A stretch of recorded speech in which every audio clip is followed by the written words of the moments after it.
Hello, earnest അക്കാഡമിയുടെ മറ്റൊരു വീഡിയോയിലേക്ക് സ്വാഗതം. ഇപ്പോൾ ഡിഫറെൻറ്റ് സ്ട്രീംസിലുള്ള ബിടെക് ഉദ്യോഗാർത്ഥികൾ പ്രിപ്പയർ ചെയ്തുകൊണ്ടിരുന്ന ഒരു എക്സാം, ഏറെ നാളായി പ്രിപ്പയർ ചെയ്തുകൊണ്ടിരുന്ന ഒരു എക്സാമാണ് ഇന്ന് കഴിഞ്ഞത്. ഇൻഡസ് സെലക്ഷൻ ഓഫീസർ പോസ്റ്റായിരുന്നു, കാറ്റഗറി നമ്പർ 30/2024. ഇപ്പോൾ എക്സാം കഴിഞ്ഞിട്ട് നമ്മുടെ students community, Telegram space follow ചെയ്യുന്നവർ, യൂട്യൂബ് സ്പേസ് ഫോളോ ചെയ്യുന്നവർ, നമ്മുടെ ടെക്സ്റ്റ് ബുക്സ് അല്ലെങ്കിൽ ടെസ്റ്റ് സീരീസ് പർച്ചേസ് ചെയ്യുന്നവർ, ഇവരെല്ലാവരും തന്നെ നമ്മളെ വിളിച്ച് ഫീഡ്ബാക്സ് തന്നിട്ടുണ്ടായിരുന്നു.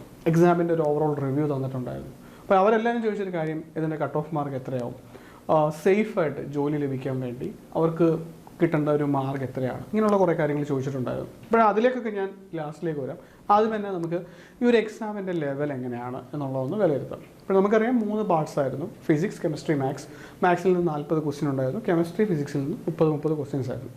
ഇപ്പോൾ ഓവറോളായിട്ട് നമുക്ക് കിട്ടിയ കളക്റ്റീവായിട്ടുള്ള ഒരു ഫീഡ്ബാക്കിൽ നിന്നും പിന്നെ നമ്മുടെ അക്കാഡമിക് പാനലിൽ നിന്ന് നമ്മൾ ഈ ഒരു ക്വസ്റ്റ്യൻ ബാക്കി സബ്ജക്റ്റ് എക്സ്പേർട്ടുകളൊക്കെ ഒന്ന് നോക്കിയപ്പോൾ ക്വസ്റ്റ്യൻ്റെ ലെവൽ ഇച്ചിരി ഡിഫിക്കൽട്ടി ആയിരുന്നു, ടൈം കൺസ്യൂമിങ് ആയിരുന്നു. പിന്നെ കുറേ അധികം ഓപ്ഷൻസും ക്വസ്റ്റ്യൻ്റെ ലെവൽസും ഒക്കെ ഒരു സെറ്റിംഗ് നടന്നേക്കുന്നത് ഒരു നെക്സ്റ്റ് ലെവലിലാണ്. ഇപ്പോഴും മാത്സ് 40 ക്വസ്റ്റ്യൻസ് ആയിരുന്നു ഉള്ളത്. ഇപ്പോഴും മാത്സിൽ നിന്ന് ചോദിച്ച 40 ക്വസ്റ്റ്യൻസും ഏറെ ടൈം കൺസ്യൂമിങ് ആയിരുന്നു. അതിൻ്റെ അകത്ത് ഒരു 14ഓളം ക്വസ്റ്റ്യൻസ് ആയിരുന്നു ഈസി ആയിട്ട് വന്നിരുന്നത്. 5 ലെവൽ ക്വസ്റ്റ്യൻസ് എന്ന് പറഞ്ഞാൽ അതൊരു റീച്ചബിൾ അല്ലാത്ത ക്വസ്റ്റ്യൻസ് ആയിരുന്നു. അതിൻ്റെ ഡിഫിക്കൽട്ടി ലെവൽ വളരെ വലുതായിരുന്നു. ഒപ്പം നമുക്ക് ബാക്കിയുള്ള ഒരു 21 ക്വസ്റ്റ്യൻസ് മോഡറേറ്റ് ആയിരുന്നു. പക്ഷേ ആ മോഡറേറ്റ് ആയിട്ടുള്ള ക്വസ്റ്റ്യൻസിലും കുറേ ക്വസ്റ്റ്യൻസ് ടൈം കൺസ്യൂമിങ് ആയിരുന്നു. ഇപ്പോൾ മാത്സിൽ നന്നായിട്ട് സ്കോർ ചെയ്ത ഉദ്യോഗാർത്ഥികൾക്ക് നല്ലൊരു എഡ്ജ് കിട്ടുന്ന ഒരു എക്സാം തന്നെയാണിത്. ഇനിയും കമ്മിങ് ടു കെമിസ്ട്രിയിൽ നമ്മൾ നോക്കുവാണെങ്കിൽ ഡിഫിക്കൽട്ടി ലെവലുള്ള ക്വസ്റ്റ്യൻസ് ഒന്നും അങ്ങനെ ഇല്ലായിരുന്നു. ഞാൻ പറഞ്ഞല്ലോ, അൺറീച്ചബിൾ ആയിട്ടുള്ള ക്വസ്റ്റ്യൻസ് ഒന്നും ഇല്ലായിരുന്നു. ഈസി, നമുക്കൊരു 24ഓളം ക്വസ്റ്റ്യൻസ് ഈസി ആയിരുന്നു. നമുക്കൊരു ഡയറക്റ്റായിട്ട് ആൻസർ ചെയ്യാൻ പറ്റുന്ന ക്വസ്റ്റ്യൻസ് ആയിരുന്നു. 6ഓളം ക്വസ്റ്റ്യൻസ് ഒരു മോഡറേറ്റ് ലെവലായിരുന്നു.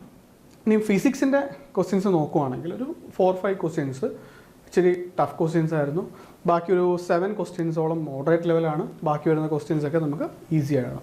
അപ്പോൾ ഇതിൻ്റെ അകത്തൊരു റാങ്ക് മേക്കിംഗ് ഫാക്ടർ എന്ന് പറയുന്നത് മാത്സ് ആണ്.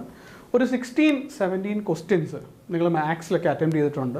പിന്നെ കെമിസ്ട്രി അത്യാവശ്യം നിങ്ങൾക്ക് നന്നായിട്ട് ചെയ്യാൻ പറ്റിയിട്ടുണ്ട്. ഫിസിക്സിൽ നിങ്ങൾ കുഴപ്പമില്ലാത്ത രീതിയിൽ പെർഫോം ചെയ്തിട്ടുണ്ടെങ്കിൽ ഉറപ്പായിട്ട് നിങ്ങൾ റാങ്ക് ലിസ്റ്റിൻ്റെ പട്ടികയിൽ കാണും. ഓക്കെ, എനിക്കറിയാം എന്നെ കണ്ടുകൊണ്ടിരിക്കുന്ന പല ഉദ്യോഗാർത്ഥികളും വളരെ ടൈറ്റായിട്ട് ഹാർഡ് വർക്ക് ചെയ്ത് പഠിച്ചവരായിരിക്കും. പക്ഷേ അവരാരും ഇപ്പോഴൊരു സന്തോഷത്തോടെയോ അല്ലെങ്കിൽ വളരെ സാറ്റിസ്ഫൈഡ് ആയിട്ടോ ആയിരിക്കത്തില്ല. കാരണം ഇങ്ങനെയുള്ള എക്സാംസൊക്കെ നടക്കുമ്പം താരതമ്യേന നമ്മുടെ അറ്റംപ്റ്റ്സ് കൂടുതലായിരിക്കും.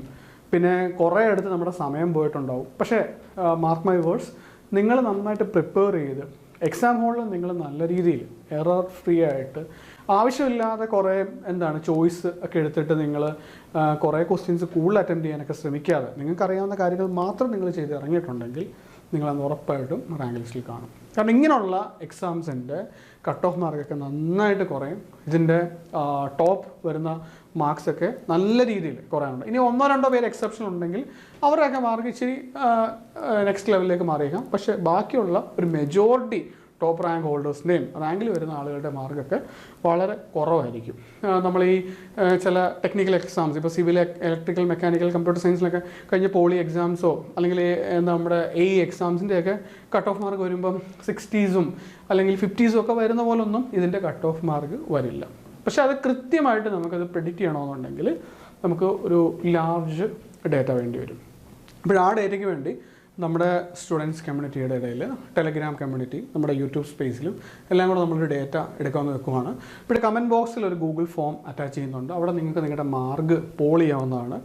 നിങ്ങളുടെ ഫ്രണ്ട്സിലേക്ക് ഈ ഒരു ഡേറ്റ, ഈ ഒരു എന്നെ കണ്ടുകൊണ്ടിരിക്കുന്ന ഈ വീഡിയോ കാണുന്ന എല്ലാവരും ഈ ഗൂഗിൾ ഫോം ഒന്ന് സർക്കുലേറ്റ് ചെയ്യുക, എല്ലാവരോടും ഒന്ന് പോൾ ചെയ്യാൻ പറയുക. ജെന്യൂൻ ആയിട്ടുള്ള പോളിംഗ് ആയിരിക്കണം. നമ്മൾ ഇതൊരു ഡീറ്റെയിൽഡ് ആൻസർ കീ നമ്മുടെ യൂട്യൂബ് സ്പേസിൽ താമസിക്കാതെ പബ്ലിഷ് ചെയ്യുന്നുണ്ട്. അപ്പോൾ ഒരു PSC ആൻസർ കീ നമുക്ക് ലഭ്യമാകും. അപ്പോൾ നിങ്ങൾ ആ ഒരു ആൻസർ കീ വെച്ചിട്ട് നിങ്ങളുടെ മാർക്ക് ഒന്ന് കൂട്ടിയിട്ട് കൃത്യമായിട്ട് അതിൻ്റെ അകത്തൊന്ന് രേഖപ്പെടുത്തുക. അപ്പോൾ ആ മാർക്ക് നമ്മൾ എന്തായാലും നല്ലൊരു സ്റ്റുഡൻറ്റ് സ്ട്രെങ്തും നമുക്ക് ടെലഗ്രാമിലും യൂട്യൂബിലും ഒക്കെ നമ്മൾ ഫോളോ ചെയ്യുന്ന കുറേ ആളുകളുണ്ട്. അപ്പോൾ ഇതൊന്ന് നമ്മൾ കാര്യമായിട്ട് നിന്നൊന്ന് ഷെയർ ചെയ്ത് കഴിഞ്ഞാൽ നല്ലൊരു ഡേറ്റ നമുക്ക് കിട്ടിക്കഴിഞ്ഞാൽ ഏകദേശം നമുക്കൊരു കൃത്യമായിട്ടൊരു കട്ട് ഓഫ് മാർക്ക് നമുക്ക് പ്രെഡിക്റ്റ് ചെയ്യാൻ പറ്റും. ഒപ്പം ഈ ഡേറ്റ നിങ്ങൾക്ക് ഞങ്ങൾ എന്തായാലും ഓപ്പണായിട്ട് ആക്സസ് തരുന്നതായിരിക്കും. അപ്പോൾ എല്ലാവരും ജെന്യൂനായിട്ട് ഈ ഒരു പോളിൽ പാർട്ടിസിപ്പേറ്റ് ചെയ്യുക. പിന്നെ ഒരു കാര്യം നിങ്ങൾ മറക്കരുത്, ഈ ഒരു ക്വസ്റ്റ്യനിൽ എന്തെങ്കിലുമൊക്കെ ക്വസ്റ്റ്യൻസ് നിങ്ങൾക്ക് തെറ്റാണ് അല്ലെങ്കിൽ ഓപ്ഷൻസിൽ എന്തെങ്കിലും കൺഫ്യൂഷൻസ് ഒക്കെ ഉണ്ടെങ്കിൽ അതിൻ്റെ കൃത്യമായിട്ട് റെഫറൻസ് നോക്കി വെച്ചിട്ട് അത് കൃത്യമായിട്ട് PSC സൈറ്റിൽ അത് ചലഞ്ച് ചെയ്യുക. കാരണം കുറേ ക്വസ്റ്റ്യൻസ് ചലഞ്ച് ആയാൽ തന്നെ ആ ഒരു രീതിയിൽ നമുക്ക് കുറച്ച് അഡ്വാൻറ്റേജ് കിട്ടും. ഞാൻ പറഞ്ഞല്ലോ, കുറേ പേര് നന്നായിട്ട് എഫേർട്ട് എടുത്തിട്ട് നിങ്ങൾ വിചാരിച്ച രീതിയിൽ പെർഫോം ചെയ്യാൻ പറ്റിയില്ല എന്നുള്ള രീതിയിൽ നിരാശപ്പെട്ട് പിൻവലിഞ്ഞ് പോകരുത്. ഇങ്ങനെയുള്ള കാര്യങ്ങളെല്ലാം നിങ്ങൾ കൃത്യമായിട്ട് ശ്രദ്ധാപൂർവം ചെയ്യുക. അതിന് ഞങ്ങൾ കഴിയുന്ന എല്ലാ ഹെൽപ്പുകളും നിങ്ങൾക്ക് ചെയ്തു തരുന്നതായിരിക്കും. ഓക്കെ, ഇനിയും coming to industrial selection officer exam കഴിഞ്ഞു. ഇനി എന്ത്? ഇപ്പോഴേ എനിക്ക് നിങ്ങളോട് പറയാനുള്ളൊരു കാര്യം എന്ന് വെച്ച് കഴിഞ്ഞാൽ, നിങ്ങൾ ഒരു PSC എക്സാം, പ്രത്യേകിച്ച് ടെക്നിക്കൽ എക്സാംസ് ഒക്കെ പ്രിപ്പയർ ചെയ്യുന്നവർക്ക് എപ്പോഴും ഓപ്പർച്യൂണിറ്റീസ് വരത്തില്ല. അപ്പോൾ ഈ എക്സാം എല്ലാ ബ്രാഞ്ചുകാർക്കും എഴുതാൻ പറ്റുന്നൊരു എക്സാം ആയിരുന്നു അല്ലേ? അപ്പോൾ ഇതിനകത്ത് സിലബസൊക്കെ മാറിയിട്ടുണ്ടായിരുന്നു. മാറിയൊരു സിലബസിൽ നിങ്ങൾ കൃത്യമായിട്ട് നിങ്ങളുടെ പഠന രീതിയൊക്കെ കൊണ്ടുവരികയാണ്. ആദ്യമേ നിങ്ങളുടെ പോർഷൻസ് കവർ ചെയ്തിട്ടുണ്ടാവും, മോക്ക് ടെസ്റ്റുകൾ ചെയ്തിട്ടുണ്ടാവും, മോഡൽ എക്സാം ചെയ്തിട്ടുണ്ടാവും. പിന്നെ ലാസ്റ്റ് ഒരു 3 months നിങ്ങൾ ബാക്കിയുള്ള എല്ലാ ടൈമും, അത് വർക്കാണെങ്കിലും ലെഷർ ടൈം ആണെങ്കിലും അല്ലെങ്കിൽ ജോലി ചെയ്തിട്ട് ജോലിയോടൊപ്പം പഠിക്കുന്നവരാണെങ്കിലും ഒക്കെ നിങ്ങളുടെ കുറേ രീതിയിൽ നിങ്ങൾ ടൈം മാനേജ് ഒക്കെ ചെയ്തിട്ടായിരിക്കും ഈ എക്സാമിന് പ്രിപ്പയർ ചെയ്തിട്ടുണ്ട് അല്ലേ? അപ്പോൾ ഇതൊരു പ്രോസസ്സാണ്. ഈ ഒരു പ്രോസസ്സിലേക്ക് ആദ്യമേ എത്തുക എന്നുള്ളതാണ് ഏറ്റവും ഇമ്പോർട്ടൻറ്റ്. ഇപ്പം നിങ്ങൾക്ക് സിവിലുകാർക്കും ഇലക്ട്രിക്കലുകാർക്കും മെക്കാനിക്കലുകാർക്കും കമ്പ്യൂട്ടർ സയൻസുകാർക്കും ഇപ്പം കുറേ അധികം നോട്ടിഫിക്കേഷൻസ് അവൈലബിൾ ആണ്. നിങ്ങളുടെ പ്രിപ്പറേഷൻസ് മുന്നോട്ട് കൊണ്ടുപോകുക. കാരണം ഒരു സബ്ജക്റ്റ് എക്സ്പേർട്ടിന് ഡയറക്റ്റായിട്ട് ഈ ഒരു പ്രോസസ്സിലൂടെ കടന്നു പോകാതെ ഒരു എക്സാമും ഡയറക്റ്റ് എഴുതി എന്ത് ചെയ്യാൻ പറ്റത്തില്ല, ക്രാക്ക് ചെയ്യാൻ ഒക്കത്തില്ല. അതിന് കൃത്യമായിട്ട് നമ്മൾ സിലബസിലെ ടോപ്പിക്സ് വെച്ചിട്ട് നോട്ട്സ് ഉണ്ടാക്കണം, അത് റിവൈസ് ചെയ്യണം, മോക്ക് ടെസ്റ്റുകൾ എഴുതണം, മോഡൽ എക്സാംസ് എഴുതണം, നിങ്ങളുടെ ആക്യുറസി കൂട്ടണം, ടൈം മാനേജ് ചെയ്യണം. അങ്ങനെ ഒരാൾക്ക് മാത്രമേ ഇതിൻ്റെ അകത്ത് ബാക്കിയുള്ള ഉദ്യോഗാർത്ഥികളോട് കോമ്പറ്റീറ്റീവായിട്ട് മത്സരിച്ച് റാങ്ക് ലിസ്റ്റിൽ ഇടം പിടിക്കാൻ സാധിക്കത്തുള്ളൂ.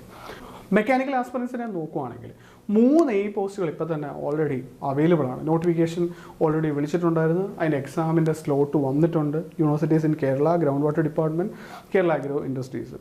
ഇനി താമസിക്കാൻ തന്നെ ഓവർസിയർ ഗ്രേഡ് 3 2 ഡിപ്പാർട്ട്മെൻറ്റിലേക്ക് അതിൻ്റെ നോട്ടിഫിക്കേഷൻ, ഇറിഗേഷൻ ഡിപ്പാർട്ട്മെൻറ്റിലേക്കും PWD ഡിപ്പാർട്ട്മെൻറ്റിലേക്കുള്ള നോട്ടിഫിക്കേഷൻ നമുക്ക് പ്രതീക്ഷിക്കാം. ഇനി ഇലക്ട്രോണിക് ആസ്പിറൻസിനെ നോക്കുവാണെങ്കിൽ 3 നോട്ടിഫിക്കേഷൻസ് ലൈവാണ്. അതിൽ ഒന്ന് ജോബ് പ്രൊഫൈലുണ്ട്, സാലറി സ്കെയിലുണ്ട്, വളരെ അട്രാക്റ്റീവ് ആയിട്ടുള്ള പോളി ലെക്ചർ, അതേപോലെ അസിസ്റ്റൻറ്റ് എഞ്ചിനീയറിംഗ് ഇലക്ട്രോണിക്സ്, അതേപോലെ PWDയിലുള്ള എഞ്ചിനീയറിംഗ് അസിസ്റ്റൻറ്റ് ഇലക്ട്രോണിക്സ്. ഇപ്പോൾ ഈ 3 പോസ്റ്റുകളാണ് ഇലക്ട്രോണിക്സുകാർക്കുള്ളത്. ഇനിയും ഇലക്ട്രിക്കൽ ആസ്പിറൻസിനാണെങ്കിൽ lineman, assistant electrical inspectorate, sub engineer overseer grade 1, assistant engineer PWD department. ഇവിടത്തേക്കൊക്കെയുള്ള നോട്ടിഫിക്കേഷൻസ് വരും. പക്ഷേ നിങ്ങളുടെ പ്രിപ്പറേഷൻസ് മുന്നോട്ട് കൊണ്ടുപോകുക. കമ്പ്യൂട്ടർ സയൻസുകാർക്ക് ഓൾറെഡി 2 നോട്ടിഫിക്കേഷൻസ് ലൈവാണ്, computer program and system analyst. Civil ആസ്പിറൻസുകാർക്ക് ഇപ്പം LSGD ഡിപ്പാർട്ട്മെൻറ്റിൽ സിവിൽ വിളിച്ചിട്ടുണ്ട്, ഓവർസിയർ ഗ്രേഡ് 1 ഗ്രേഡ് 2 വിളിച്ചിട്ടുണ്ട് അല്ലേ? അപ്പോൾ ഡിഫറൻറ്റ് സ്ട്രീംസിലുള്ള ഉദ്യോഗാർത്ഥികൾക്ക് കുറേ അധികം നോട്ടിഫിക്കേഷൻസ് ഇപ്പോൾ ലൈവാണ്. അതിൻ്റെ എക്സാം സ്ലോട്ട് വന്നിട്ടുണ്ട്. താമസിക്കാൻ തന്നെ PSC അതിൻ്റെ ഷെഡ്യൂൾ എക്സാമിൻ്റെ ടൈം ടേബിൾ, ഡീറ്റെയിൽഡ് ആയിട്ടുള്ള സിലബസ് പബ്ലിഷ് ചെയ്യുന്നുണ്ടായിരിക്കും. അപ്പോൾ ഈ ഒരു സിലബസും ഈ ഒരു ടൈം സ്ലോട്ട് വെച്ചിട്ട് നിങ്ങൾക്ക് നിങ്ങളുടെ പ്രിപ്പറേഷൻസ് വളരെ സ്ട്രക്ചേർഡായിട്ട് കൊണ്ടുപോകുന്നതാണ്. കൃത്യമായിട്ടൊരു ഗൈഡൻസും സപ്പോർട്ടും നല്ല ഒരു കണ്ടൻറ്റ് നിങ്ങൾക്കുണ്ടെങ്കിൽ നിങ്ങൾ ഹാർഡ് വർക്ക് ചെയ്യാൻ റെഡിയാണോ, ഉറപ്പായിട്ട് നിങ്ങൾക്ക് റാങ്ക് ലിസ്റ്റ് മുന്നിലെത്താൻ സാധിക്കും. ഇപ്പോൾ ഏണസ്റ്റ് അക്കാഡമി കഴിഞ്ഞ ഒരു 5 വർഷക്കാലമായിട്ട് എല്ലാ സ്ട്രീംസിലും electrical, civil, mechanical, computer science എല്ലാ സ്ട്രീംസിലും നമ്മൾ കോച്ചിങ് നടത്തി വരുവാണ്.